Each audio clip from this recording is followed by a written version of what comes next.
Hey guys, since I was referencing in that last video I did on the sanity saving kitchen stock up the crock pot meal that I was working on, I was going to show you guys what all is going into that casserole. So I'm going to show you really quick. It's a really great weeknight meal that's really easy to just throw into one dish. Okay, so I've had the chicken cooking in the crock pot. I put a little bit of chicken stock in there and Montreal chicken seasoning, which I forgot to take out of my cabinet. But it cooked for a few hours in the crock pot. When I pulled it out, I let it rest and just tore it apart. It didn't really even need much help it was so tender, it's just like falling apart. So I'm glad that I did it in the crock pot. I have some rice made. This is the Near East rice pilaf, garlic and herb. Garlic and herb is close enough seasoning to Montreal chicken seasoning for it to not be a conflict of flavors. Now here I have some frozen broccoli that I microwaved to take a little bit of the chill off so that I could cut it up. I have like small and like medium sized pieces of broccoli. I'm also going to put in some plain Greek yogurt, Worcestershire sauce, and shredded cheese. And over here where my casserole dish is, it's not a very big dish, that's why I don't have a whole lot of what's going in here.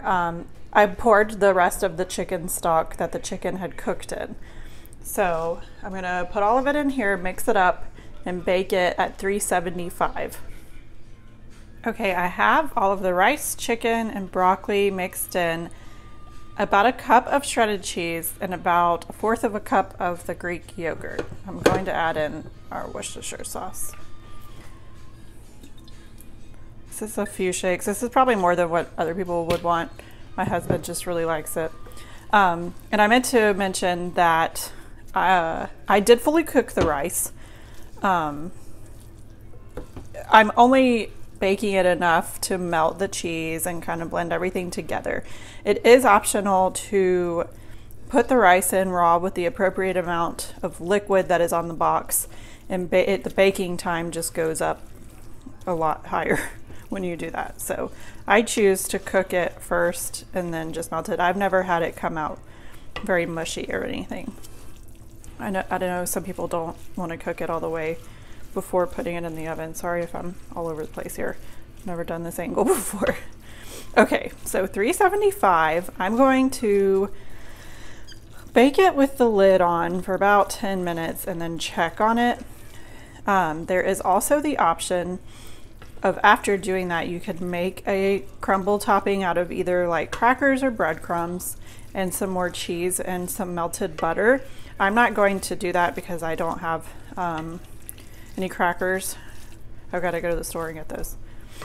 So I'm going to put it covered in the oven for about 10 minutes. Okay, it's out of the oven. I took it out after 10 minutes. The cheese had already started to really melt and it was starting to bubble, so I stirred it up again to really incorporate the cheese and the Greek yogurt and everything to get it all mixed up and mingling. And after that, I added some more cheese to it. I'll show you what it looks like now that it's out of the oven.